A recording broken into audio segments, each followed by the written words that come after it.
오늘은 홍해 앞에 선 모세, 애굽과 그리고 바로 왕과 모세, 우리가 여러 번 설교를 들어왔습니다. 이제는 이스라엘 백성들이 애굽에서 새로운 요셉을 알지 못하는 바로라는 사람이 왕에 등극하자마자 이스라엘 백성들을 박해하기 시작했어요. 그동안에는 이스라엘 백성이 우대를 받았습니다. 그러다가 요셉을 알던 새로운 왕이 등극하자마자 이스라엘 백성들을 이스라엘 백성들은 하나님 백성입니다. 박해하기 시작하니까 그들이 하나님께 부르짖습니다. 이방 나라에서 이렇게 박해를 받고 있는데 차라리 이렇게 박해받고 노예처럼 사는 것보다는 우리 조상 아브라함이 옛날에 먼저 맡아놨던 가나안 땅으로 우리를 자유롭게 살아갈 수 있도록 하옵소서라고 그들이 부르짖기 시작할 때 하나님이 모세라고 하는 한 사람을 하나님이 세우셔서 그를 광야에서 40년 동안 애굽에서 40년 동안 그를 문무에 대한 모든 좋은 환경과 조건에서 그를 육신적으로 모든 그 능력을 그에게 갖출 수 있도록 실력을 갖출 수 있도록 하시고 그를 또 미디안 광야로 내보내서 40년 동안 또 영적인 훈련을 그를 시킵니다. 나이 80 됐을 때 하나님이 모세를 부르셔서 직접 하나님이 그에게 사명을 맡기지 않아요. 하나님 백성이 애굽에서 고통당하고 고통당하면서 해방을 위해서 간청하니까 내가 내려가서 애굽 바로왕 앞에 서서 너희 백성들을 그들을 이끌어내라. 해방시켜내라. 그리고 약속의 땅 가나안으로 가라. 이렇게 하나님이 모세에게 말씀하니까 모세가 바로왕 앞에 딱 서게 됩니다. 바로왕은 40년 전에 애굽 사람을 죽이고 도망갔던 모세의 말을 받아들일 리가 없지요.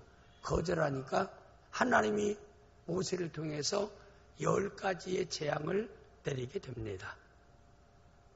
마지막 재앙이 어떤 재앙이었어요? 짐승이나 사람이나 첫 번째 난 새끼나 첫 번째 난 아들과 딸은 하나님이 죽게 했더라. 애굽 바로 왕에게도 아들 하나밖에 없는데 그 아들이 죽어갔습니다. 애굽 바로의 궁궐에 있는 모든 장관들, 지도자들, 모든 위에 있는 사람들의 자녀도 다 죽어갔습니다. 그때 결국에는 10번째 재앙을 통해서 바로가 모세를 불러놓고 이스라엘 백성을 다 이끌고 이제 광야로 나가라. 너희만 나갈 게 아니라 너희들이 원하는 거 있으면 다 가져와라. 그물, 폐물이나 모든 걸 다 가지고 가라. 원하는 대로 다 가져와라. 이건 하나님의 능력 때문에 10가지 재앙 때문에 더 이상 그들을 가로막았다가는 애굽의 한 나라가 송두리째 없어질 수도 있다라고 생각되어진 것입니다. 그래서 결국에는 그들을 이끌어서 모세가 환호하는 이스라엘 백성을 이끌고 애굽에서 나왔어요. 하나님 모세에게 여기 출애굽기 14장에 보면은 홍해 바닷가에 장막을 치게. 그래서 애굽에서 이스라엘 백성들을 인도해서 홍해라고 하는 홍해 바다의 바닷가에 하나님이 그곳으로 인도해서 장막을 치게 합니다. 그런데 바로가 내보내놓고 생각하니까 불편한 게 한두 가지가 아니에요. 애굽에서 모든 힘들고 어려운 모든 일들을 다 히브리 백성, 이스라엘 백성들이 다 감당했는데 그들이 하루아침에 빠져나가고 금은 폐물까지도 모든 것까지도 다 가지고 나가버리니까 보통 빈자리가 큰 게 아닙니다. 보통 큰 손실이 아니에요. 그리고 이제 정상적으로 돌아오게 되니까 애굽의 바로 왕이 소식을 듣습니다. 이스라엘 백성들이 어디에서 뭘 하고 있느냐. 홍해 바닷가에 그들이 장막을 치고 있는데 더 이상 나가지도 못하고 갇혀 있나이다. 그 얘기를 듣고 난 뒤에 애굽 바로 지금 14장 말씀을 지금 제가 총괄해서 얘기하는 거예요. 지금 성경에 있는 말을. 그 얘기를 듣고 난 뒤에 바로가 착각하는 거야. 내가 다시 기마병을 동원해서 그들을 뒤쫓아가면 얼마든지 무장되어지지 않는, 싸울 준비가 되어 있지 않은 그 이스라엘 백성을 다시 노예로 잡아올 수 있겠다라고 생각하고 바로가 명령을 내리는 거예요. 훈련된 기마병대와 함께 특수 군대가 동원돼서 질풍같이 홍해를 향해서 내닫고 있습니다. 근데 이스라엘 백성들은 지금 홍해 바닷가에 지금 장막을 치고 있는데 앞으로 나갈 수가 없죠. 홍해 바다가 가로있는데 더 이상 나갈 수가 없어요. 근데 뒤를 보니까 애굽 소식에 들으면 애굽 바로가 완악한 마음을 가지고 다시 마음이 옛날로 돌아가가지고 우리를 사로잡기 위해서 추격하고 있다는 소식을 듣게 됩니다. 거기에 겁이 난 이스라엘 백성들은 11절하고 12절 말씀 내용이 보면은 모세를 원망하기 시작합니다. 그들이 또 모세에게 이르되 애굽에 매장지가 없어서 애굽에 우리 죽으면 묻힐 장소가 없어서 당신이 우리를 이끌어내 이 광야에서 죽게 하느냐. 어째야 당신이 우리를 애굽에서 이끌어내 우리에게 이같이 이런 일을 당하게 하느냐 이 말입니다. 아니 조금 전까지 그들이 금은 배물을 가지고 애굽의 속박에서 모세가 벗어나게 해준 것 가지고 막 환호하고 환성을 지르고 좋아했던 그들이 당장이 지금 홍해가 가로놓이고 바로가 추격한다라고 모세를 원망하기 시작합니다. 아니 애굽에 매장지가 없어서 죽음 묻힐 장소가 없어서 우리를 이렇게 이끌어내서 이 광야에서 죽게 하느냐. 그 다음에 또 2절 말씀 내용에 보면은 우리가 애굽에서 당신에게 이런 말이 이것이 아니냐. 이르기를 우리를 내버려 두라. 왜냐하면 모세가 나타나자마자 바로가 더 완악해져서 재료도 주지 아니하고 노동의 결과를 더 요구하니까 더 괴롭게 됩니다. 그러니까 우리가 애굽 사람을 섬길 것이다. 차라리 애굽 사람을 섬기고 좀 노동을 좀 적게 하는 게 낫지. 당신이 와서 더 또 우리를 노동을 가중시켰기 때문에 그때 우리에 대해서 관여하지 않아서 우리가 고통당하지 않느냐 말하지 않느냐. 애굽 사람을 섬기는 것이 광야에서 죽는 것보다 낫도다. 박해받을 때는 차라리 여기서 노예로 이렇게 혹사당하는 것보다는 우리에게 죽음을 달라라고 할 만큼 간절했던 그들이 당장에 지금 어려운 일 당하니까 지금 실제는 어려운 상황에 처했지만은 실제적으로 어려움 당한 건 아닙니다. 그렇지 않아요?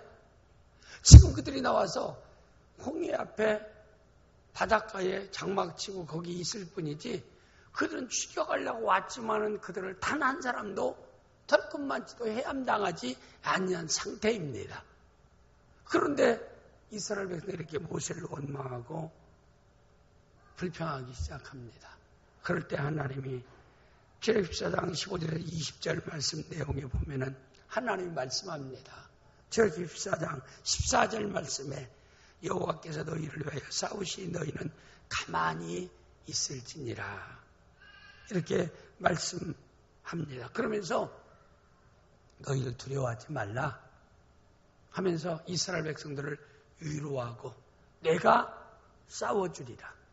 너희는 가만히 있기만 하라 라고 말씀하면서 모세에게 홍해를 향해서 지팡이를 내밀어라. 내미니까 홍해가 갈라지기 시작합니다. 바다가. 그리고 양쪽에 그대로 쫙 물벽이 생깁니다. 그리고 바다는 마차가 지나갈 만큼 단단한 땅으로 이렇게 하나님 말려버립니다. 그리고 이스라엘 백성들을 건너가게 합니다. 근데 정말 여러분들 큰 깊은 바다에 물벽이 생긴데 이렇게 봐도 물이 출렁출렁 충청하고 막 고기들이 왔다 갔다 하는데 그런 사이를 이스라엘 백성들이 지나간다고 생각해 보세요. 두려운 마음도 생기고 또 신기한 마음도 생기고 여러 가지 참 사람마다 마음이 이상할 거예요. 들어가고 싶지 않냐. 혹시 여기 들어가서 죽는 게 아닌가로 생각할지도 모르지만은 그러나 이스라엘 백성들은 다 모세의 말을 듣고 바다로 들어갑니다. 살 수 있는 길이 없잖아요. 지금 바로의 군대가 주여하고 있는데 뭐 그 길밖에 없어요. 하나님이 그 길을 터놓으니까 그 길밖에 없어요. 바닷길밖에 없어요. 근데 그들은 바닷길로 건너갑니다. 그리고 어느 정도 가니까 그들이 이제 당도했어요. 뒤쫓아 바닷길로 들어오기 시작하는데 접근 가까이 오려면 하나님 불기둥이 나타나서 접근하지 못하고 그러니까 이스라엘 백성들은 걸어가고 바로의 기마병은 말을 타고 기마병들이 오기 때문에 얼마나 빠릅니다. 그런데 거의 잡을만 하면은 불기둥이 나타나서 접근하지 못하게 하는 거예요. 시간을 계속 벌어주는. 그러니까 큰 불벽이 나타나서 가로막에 누가 하겠습니까? 들어가면 불타 죽는데 말들이 가지를 못하지요. 소리 질러가면서 뒷발치고 가지를 못하니까 그럴 때 이스라엘 백성들은 서서히 그들의 행보를 따라서 홍해를 지나가기 시작합니다. 그리고 그들이 다 이스라엘 백성들이 이제 홍해 바다를 건넜을 때 그들은 이제 그번 수많은 부대들은 다 홍해 안으로 바다 안으로 들어왔습니다.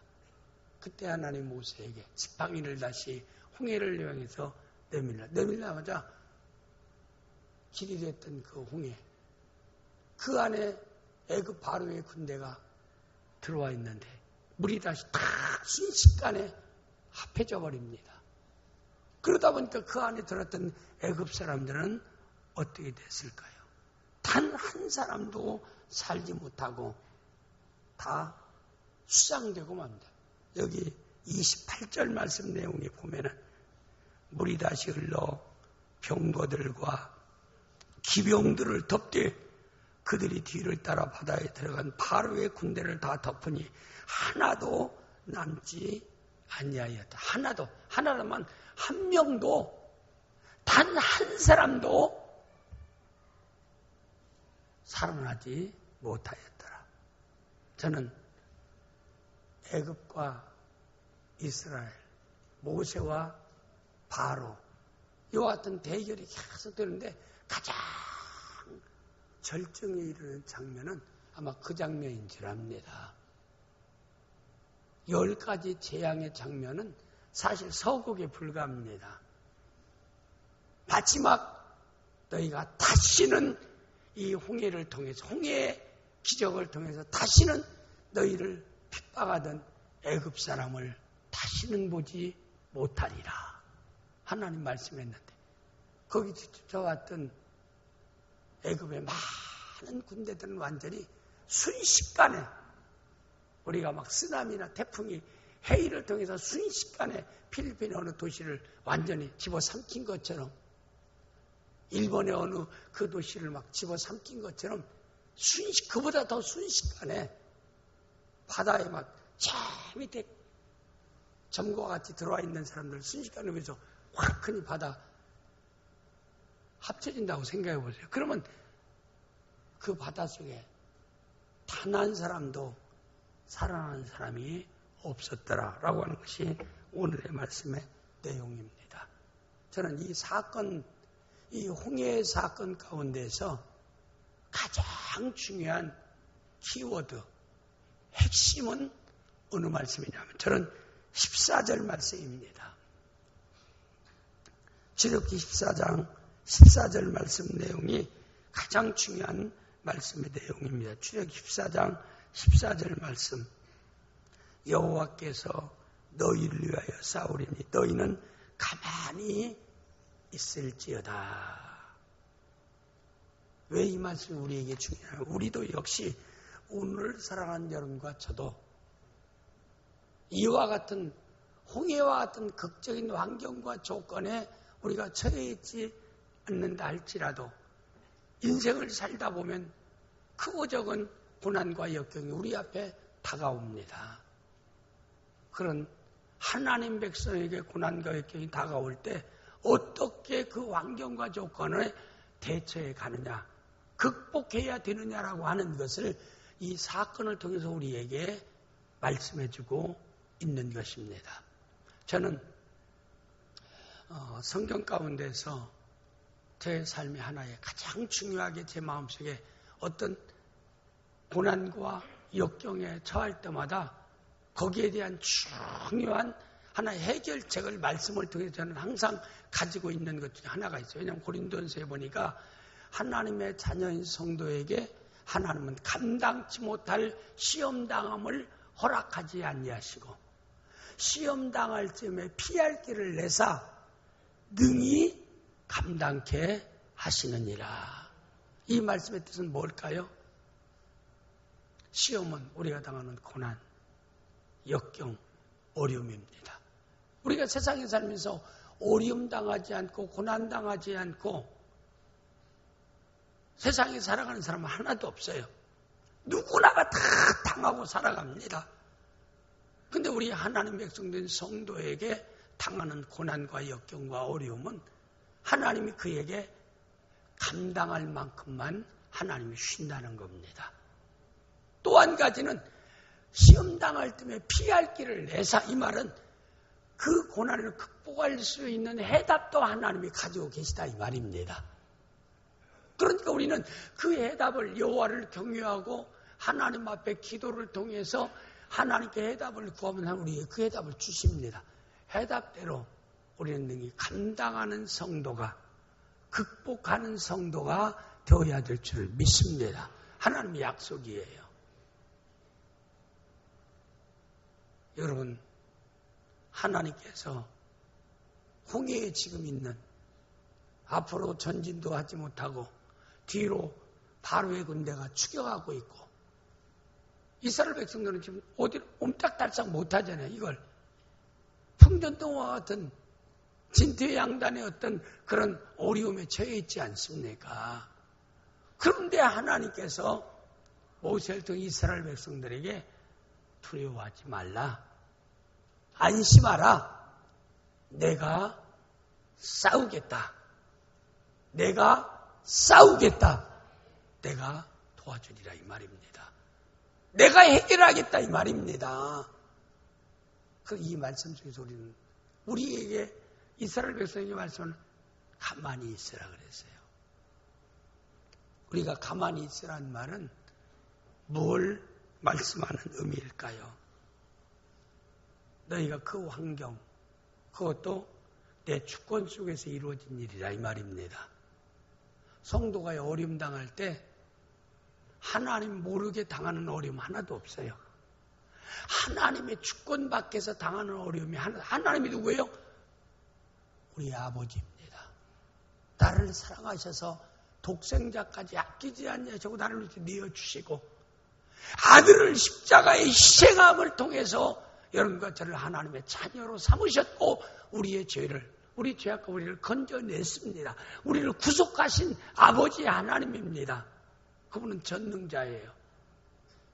그분의 절대 주권 속에서 지금 홍해의 어려움이 이스라엘 백성들에게 지금 다가온 겁니다. 그 이유는 뭐냐면 2절 말씀 내용에 보면은 2절 끝절 말씀에 바닷가에 장막을 치게 하라. 홍해를 인도하신 분은 누구예요? 하나님이십니다. 장막을 치게 하신 분이 누구예요? 하나님이에요. 우리 믿는 성도들이 때로는 그래야 내가 주일도 성수하고 온전한 11조 생활도 하고 또 기도 생활도 하고 성경도 사람들이 읽는데 왜 나에게 이런 어려움이 있느냐? 걱정할 거 없어요. 여기 분명히 이곳으로 인도한 건 하나님이지 않느냐 이 말이에요. 하나님이 홍해로 인도하고 하나님이 바닷가에 장막을 치게 했어요. 그뿐만 아니라 4절 말씀 내용에 보세요. 우리 4절 내가 바로의 마음을 완악하게 한즉 그랬어요. 그러니까 바로가 하나님이 10가지 재앙을 통해서 이제는 하나님 백성들을 전혀 괴롭히지 않겠다라고 얘기하고 이미 해방시켜 줬어요. 그러면 이스라엘 백성에 대해서는 전혀 그들이 뭐 바닷가에 있든 어디에 있든 다시는 이스라엘 백성들하고는 엮이지 아니하려고 힘쓸 게 아닙니까? 웬만한 정신이 온전한 사람 같으면 그러지 않아요. 근데 바로는 하나님이 완악한 마음을 또 일으켜줬어요. 그럼 하나님이 착한 바로의 마음을 완악하게 만드는 게 아니라 원래 완악한 바로의 마음을 하나님이 은혜를 베풀지 아니했더라 이 말입니다. 여러분과 저에게도 완악한 여러분의 마음이 숨어 있어요. 그게 여러분 인간의 지성을 통해서 환경을 통해서 드러나지 아니했을 뿐이지 아주 못된 마음이 여러분 마음속에 있어요. 없다라고 생각했던 사람 손 들어보세요. 나는요 원래 천사표예요. 그런 마음이 전혀 없어요. 하는 사람 아마 다 없을 거예요. 사람이 지성이라는 걸 통해서 또 주위 환경 때문에 그게 사실 나타내지 아니할 뿐입니다. 그렇잖아요. 어때 확 일어나도 때로는 어떻게 딱 눌려버리잖아요. 우리가 왜? 그 일을 행했다가는 사람을 죽일 수도 있잖아요. 그러면 사람 죽이면 어떻게 돼요? 재판받아야 되고 감옥살이 해야 되고 그런 거 생각하니까 이상 야 그대로 행동하지 말고 눌러라 해서 쫙 눌러버리는 그것도 하나의 일반적인 은혜예요. 은혜를 베풀지 않냐면요 그런 못된 유각한 행동을 확 그냥 행동으로 옮겨버립니다. 하나님 버리운 자예요. 성경에 하나님께서 완악한 마음으로 내버리사 그런 말이 있어요. 하나님이 버려두면은 완악한 행동을 하고 정말 흉악한 행동을 하는 그런 사람으로 전락하고 마는 겁니다. 그 여러분이 그래도 이렇게 이 시간 감옥살이 하지 않냐고 이 자리에 와서 이렇게 예배할 수 있는 사람으로 이런 자리에 앉게 된 것도 하나님의 은혜인 줄 믿습니다. 따라서 하나님 감사합니다. 은혜 베풀어 주셔서 감사합니다. 하나님이 이성을 통해서 자제시켰던 환경과 조건을 통해서 자제시켰던 꼭 하나님이 눌러주시니까 행동화하지 않을 뿐이라 이 말입니다. 그런데 바로는 하나님이요 그 완악한 들을 그대로 행동화하도록 내버려 두니까 마음이 싹 변해서 야 이스라엘 백성들이 지금 바닷가에 갇혀 있으니까 출격해서 그들을 다 잡아와라. 그러면 안 돼요. 그 선택 때문에 결국은 이스라엘 바로의 수많은 특수부대가 마병, 기마병들이 완전히 홍해에 수장되고 말았어요. 엄청난 참극을 결국 가져오고 말았습니다. 홍해의 사건은 이스라엘 백성에게는 구원의 사건이지만 이스라엘을 괴롭히는 애굽 사람에게는 심판의 사건입니다. 요사 요한계시록 강의를 부목사가 하는데 요한계시록에 일어나는 7나팔을 불고 7인을 떼고 7대접을 쏟고 하는 그런 사건이 앞으로 뒤어질 사건이 아니에요. 종말은 예수님 이 땅에 초림할 때로부터 종말의 시작이에요. 끝은 종말의 끝은 언제요? 그리스도가 재림할 때까지입니다. 7가지의 7나팔, 7대접, 7인은요 다 현재 진행형입니다. 2000년 전에도 진행됐고 오늘 또 진행되고 있고 내일 또 진행형이에요. 세대론자들은 앞으로 그런 때가 올 거다. 뭐 지진이 일어나고 기후변화가 일어나고 또 환경적인 오염을 통해서 빙하가 터져서 일본이 어디 들어가고 세계 2차 전쟁이 중동을 때 일어나고 그게 7나팔 중에 5나팔 불고 7대접 가운데 5대접 쏟을 때다. 그 성경에서는 잘못된 거예요.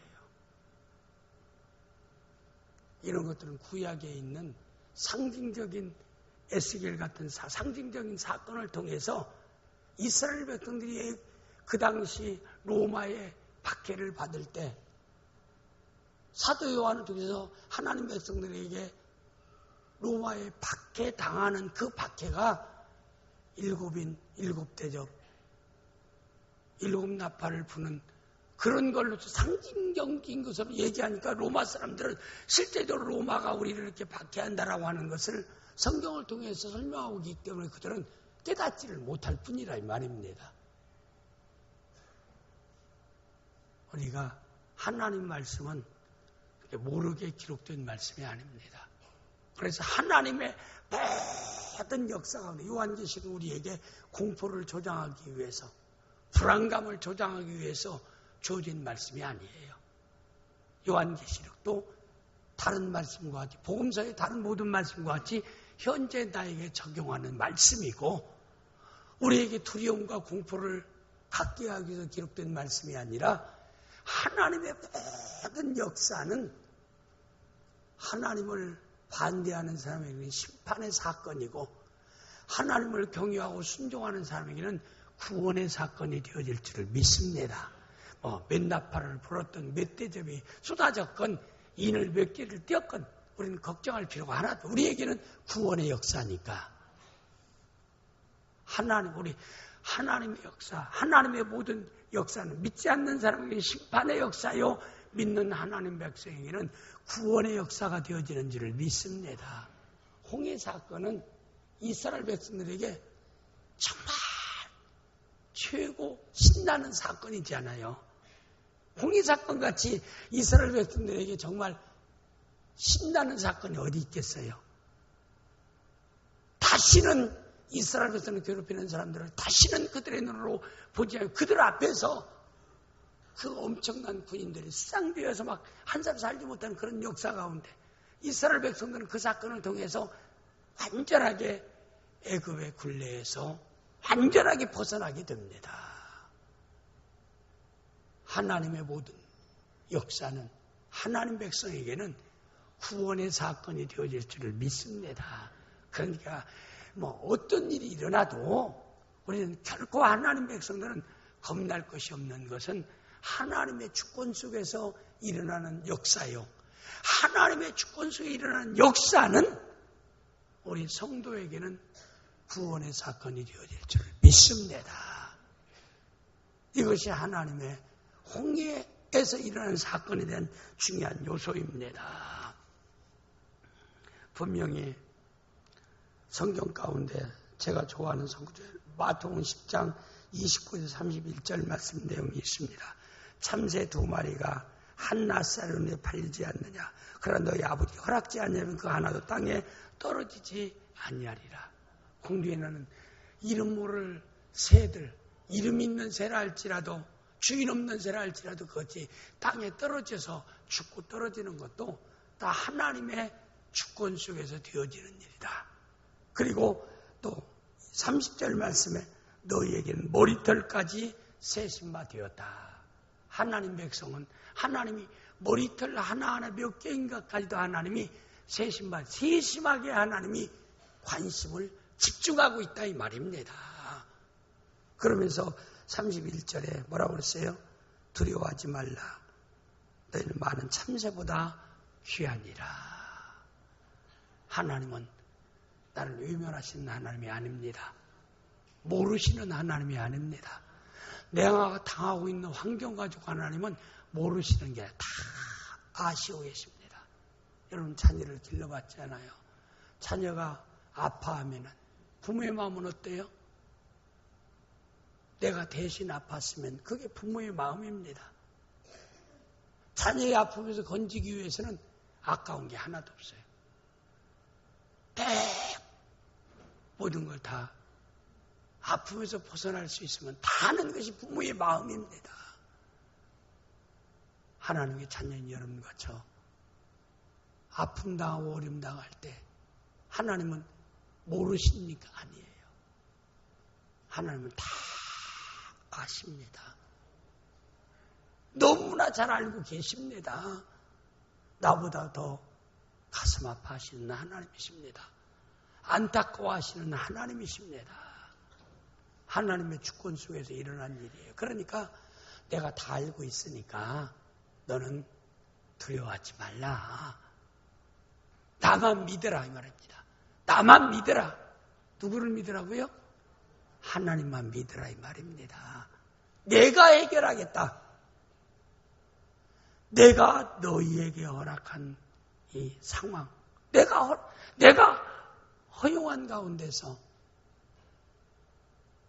너희가 이렇게 지금 갇혀있지 않느냐.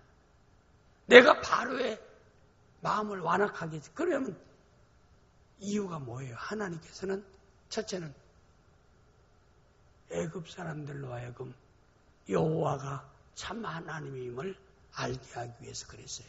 4절에 보면은 애굽 사람으로 하여금 그들은 바알 신도 섬기고 아세라 신도 섬기고 태양 신도 섬기고 나일강 신도 섬기고 파충류 신도 섬기고 수많은 신들을 다 섬기고 있어요. 그러니까 그런 것들이 너를 지켜주지 못한다. 그걸 어디에서 지금 보여주고 있어요? 홍해에서 보여주고 있는 거예요. 오직 여호와는 하나님뿐이다. 이 사실을 뭘 통해서요? 그 홍해의 사건을 통해서. 그러니까 어떤 사건이 있을 때 우리 예수 믿는 성도들은 왜 나에게 왜 우리에게 이런 일 하고 불평하고 원망하지 말고 그 사건 속에는 주의 뜻이 있습니다. 믿음으로만 내가 바로 서 있다면은 그 일을 통해서 우리는 하나님의 구원의 놀라운 역사를 체험하고 간증하는 성도가 되어질 줄을 믿습니다. 다시는 이스라엘을 괴롭히는 그런 끈을 완전히 끊게 하기 위하며 하나님의 영광을 드러내고 여호와만이 하나님임을 드러내기 위해서 홍해에 갇히기도 하고 홍해의 어려움에 그들은 도다도록 했던 것을 여기서 우리가 볼 수 있습니다. 그 다음에 두 번째 중요한 것은 가만히 있으라 라고 하는 뜻은 뭘까요? 너는 내 백성이다. 내가 너희를 건져내리라. 다시 얘기하면은 하나님이 언제나 구원받을 대상 1호가 누구예요? 하나님 백성입니다. 하나님 백성을 항상 하나님은 구원의 대상이에요. 홍해에 대한 어려움, 애굽 바로의 추격에 대한 어려움에서 건져내는 1호는 너다. 너희들을 내가 이런 어려움에서 건져낼 테니까 두려워하지 말고 가만히 있으라. 이렇게 말씀하고 있는 것을 볼 수가 있습니다. 하나님의 은혜로 구원하십니다. 하나님의 구원의 역사 가운데 이스라엘 백성들의 어떤 선한 행위 때문에 그들이 홍해에서 그들은 기도원의 300용사와처럼 그 절벽거스 가진 사람과 대항해서 그들이 홍해를 어떻게 해서 그들이 어떻게 해서 배를 만들어서 건너가서 홍해의 사건의 이스라엘의 구원은 이스라엘 백성이 한 것은 아무것도 없어요. 한 건 뭐예요?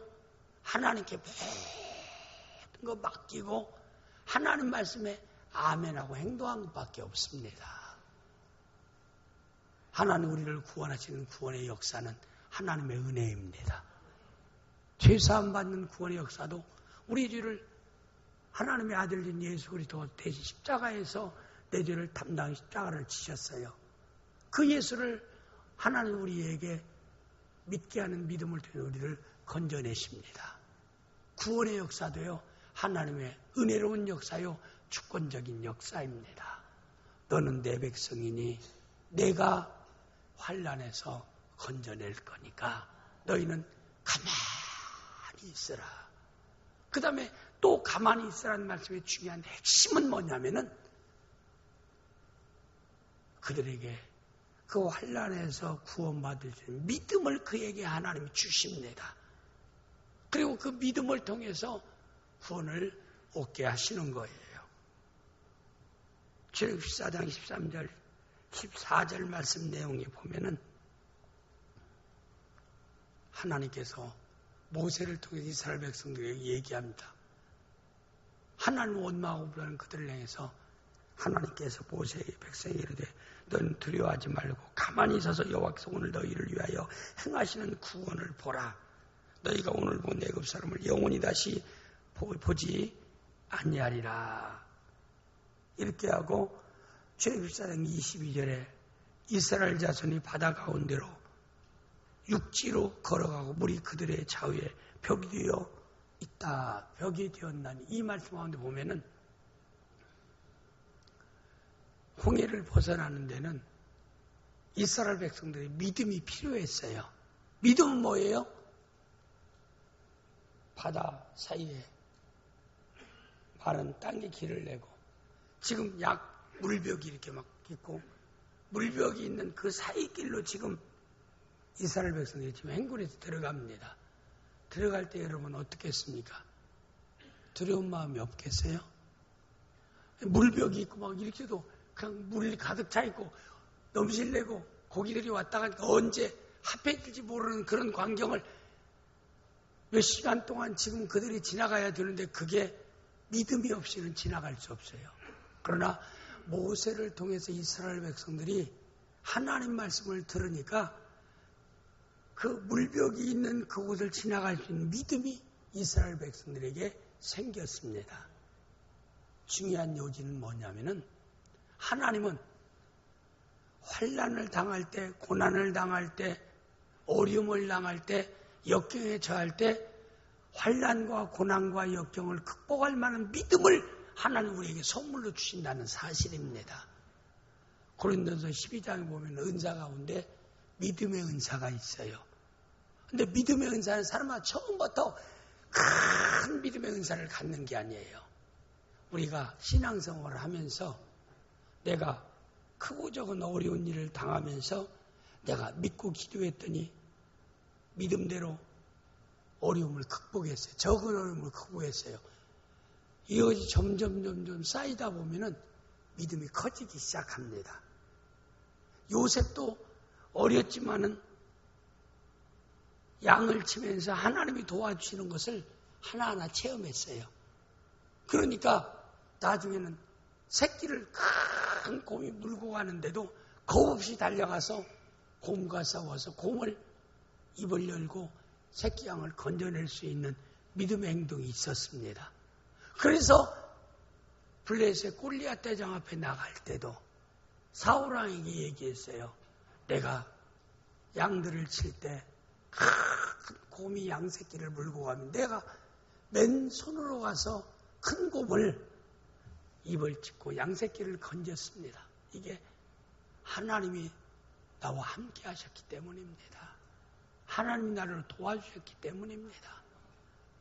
블레셋 골리앗 걱정할 이유가 하나님이 함께 하시면은 저를 능히 이길 수 있습니다. 그래서 그가 나가면서도 골리앗 대장에게 나는 창과 칼과 단창을 내게 나는 만군의 여호와 이름으로 너에게 나아가노라. 그러니까 다니엘이 처음부터 큰 믿음을 가진 게 아니에요. 우리도 마찬가지입니다. 신앙생활하다 보면은 적은 일을 적은 어려움을 믿음으로 하나하나 기도를 통해서 믿고 행함으로 극복하기 시작하면 나중에 나에게 큰 어려움이 당해도 그 어려움에 큰 믿음을 하나님이 나에게 주셔서 큰 어려움도 큰 역경도 극복하는 성도가 되어질 줄을 믿습니다. 그래서 어려움 당할 때는 그래요. 어떤 어려움이 오든 여러분이 크든 적든 어떤 어려움도 나는 이런 어려움은 나는 감당 못해. 나는 감당 못해. 누구는 감당할 수 있어요? 하나님은 감당합니다. 특별한 하나님이 특별하게 역사하셔요. 그냥 의사통해서 내 병 치료할 일 같은 의사통해서 치료하고 의사의 손을 통해서 나를 치료할 수 없는 병 같으면 의사 통하지 않고 하나님이 또 직접 치료하신다 이 말입니다. 사람 통해서 해결하려면 또 사람 통해서 해결하지만은 하나님이 사람 통하지 않고 하나님이 특별한 기적으로 해결하고 싶어 하는 특별한 기적으로 해결하시는 하나님이십니다. 성경 우리에게 그렇게 말씀하고 있어요. 주관적인 경험은 객관성이 있는 것은 아니에요. A라는 사람이 이렇게 역사했으니까 모든 사람에게 A처럼 역사하는 건 아닙니다. 사람마다 하나님, 상황마다, 환경마다, 조건마다 거기에 하나님이 합당하게 믿음을 주셔서 문제를 해결하시는 하나님인 줄을 믿습니다. 단 한 가지는 구원하시는 결과는 동일합니다. 여호와 하나님을 나타나게 하시는 그것은 동일하다 이 말입니다. 여러분과 저는 모든 것이 하나님의 은혜였습니다. 홍해의 사건은 하나님의 은혜. 여러분, 우리가 때로는 여러분 고난당할 일이 있고 역경이 있고 어려움이 있습니까?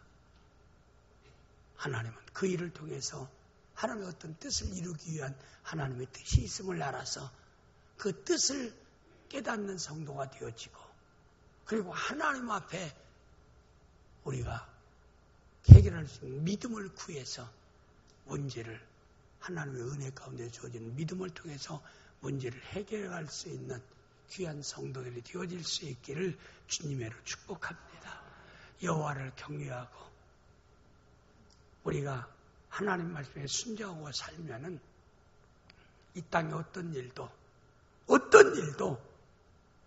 나에게는 구원의 사건으로 다가올 줄을 믿습니다. 기도하겠습니다. 아버지 하나님, 홍해 앞에 선 모세와 이스라엘 백성들에 대해서 종이 말씀을 증거했습니다. 이 말씀들을 오늘에 살아가는 우리 성도들이 내 삶에 적용할 수 있게 하여 주옵소서. 그래서 예수 믿는 것은 받은 증거 많도다. 구원을 간증할 수 있는 우리 귀한 성도들이 되어지게 하옵소서. 예수님의 이름으로 축복하면서 간절히 기도하옵나이다. 아멘.